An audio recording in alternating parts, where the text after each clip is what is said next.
turabasuhuje bakunze b'ikiganiro ubutabazi bw'ibanze.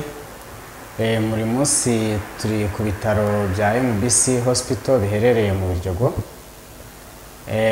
Twabateguriye ikiganiro kivuga ku ndwara abantu benshi bakunda kwibaza, bamwe bavuga bati bisi iyo ndwara ibaho cyangwa ntibaho.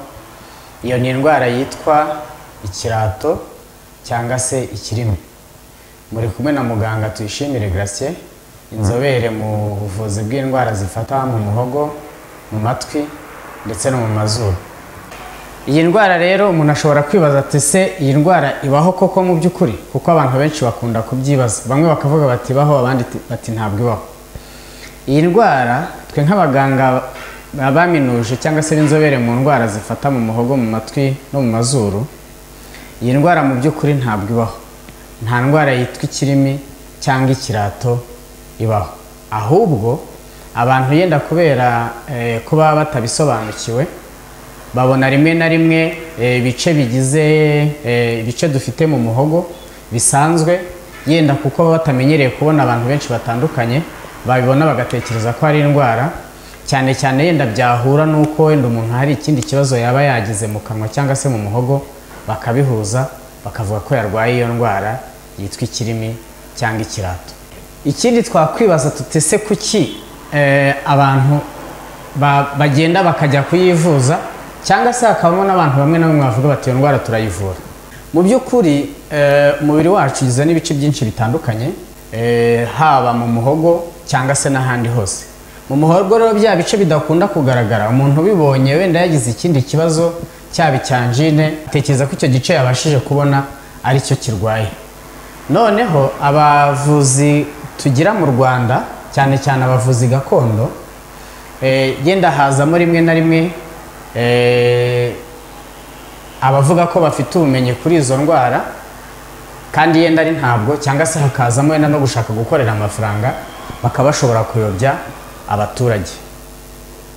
Turaza kubereka yenda nko ku iyi foto ikurikira, murebe ibice bisanzwe bigize mu kanwa, noneho munarebe na bya bice abantu badakunda kubona rimwe na rimwe batekereza ko ari byo birwaye. Umuntu ashobora no kwibaza ati ese nibiye koko iyo ndwara itabaho, icyo gice mu by'ukuri abantu bita ikirimi ni ikihe, icyo bita ikirato ni ikihe?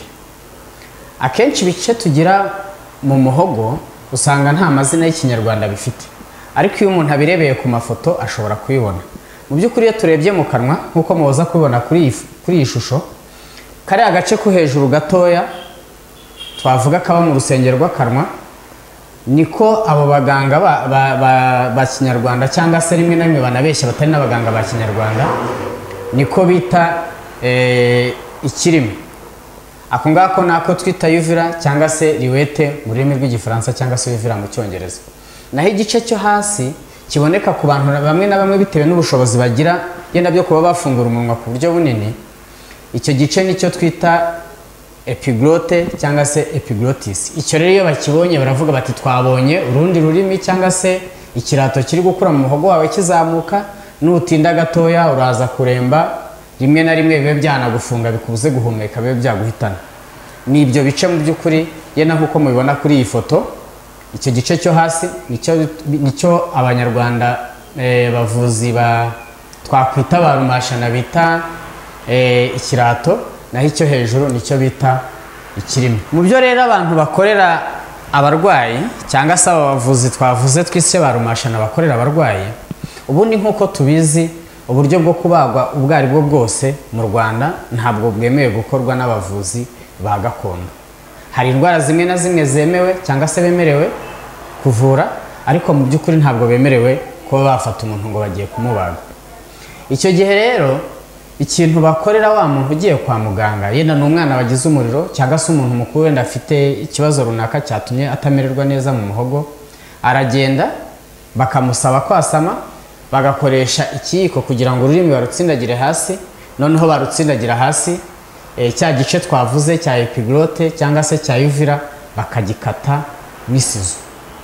Kwa muganga rero dukunda kubona abantu benshi baza kwa muganga batugana bakorewe ibyo bintu.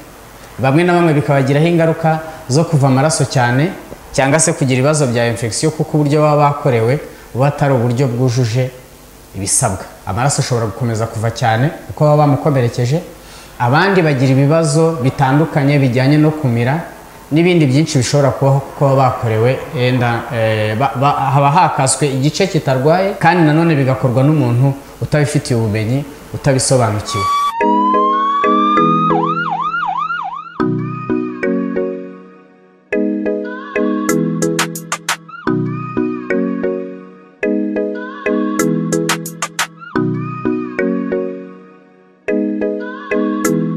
Mu ngaruka zikunda kuba ku bantu bakorewe ubuvuzi twavuga busa nkaho twavuga ko butemewe, bukorwa n'abantu batabifitiye ubumenyi, ni ikibazo cyo kuva amaraso cyane.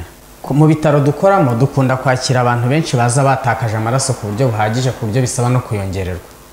Abandi bakaza bagize ibibazo by'ububabare cyane bukomeye, abandi bagize ibibazo byo kumira ku buryo batabasha kurya, bakaza batakaje amazi menshi basabwa guhabwa ubufasha bwisumbuyeho kwa muganga. Abandi bagira ibibazo bya infection. Infection ni ukuvuga cya gisebe bateye kuko nta yenda bakoresheje ibikoresho bitabugenewe, cyangwa se nta ndi miti yenda bamuhaye nyuma y'ako hakomeretsa, haba hashobora gucamo udukoko, ni ukuvuga bagiteri cyangwa se virusi, zikaba zajya mu maraso.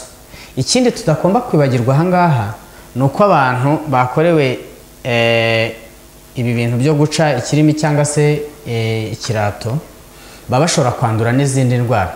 Aha twavuga nka sida cyangwa se indwara za hepatite n'izindi, kuko biba byakoreshejwe ibikoresho bitabugenewe, byakorezwe n'abantu badafite ubumenyi, ndetse n'aho byakorewe ari ahantu hatujuje ibisabwa.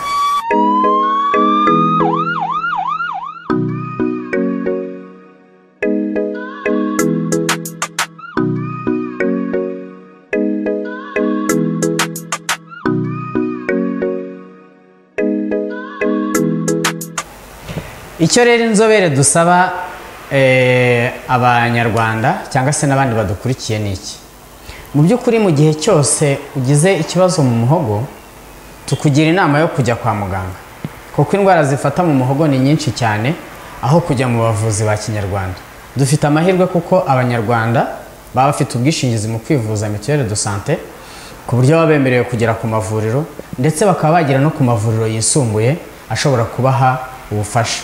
Aha hari abaganga b'inzobere bashobora kubona neza ikibazo bafite, kandi bakaba bashobora no kubaha imiti yabafasha.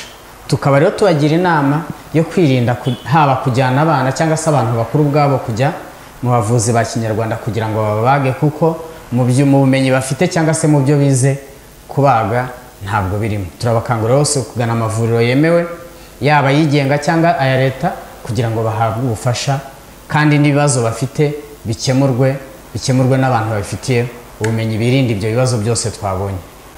Turabashimiye rero kubwo kudukurikira, kubwo gukurikira ibiganiro byacu.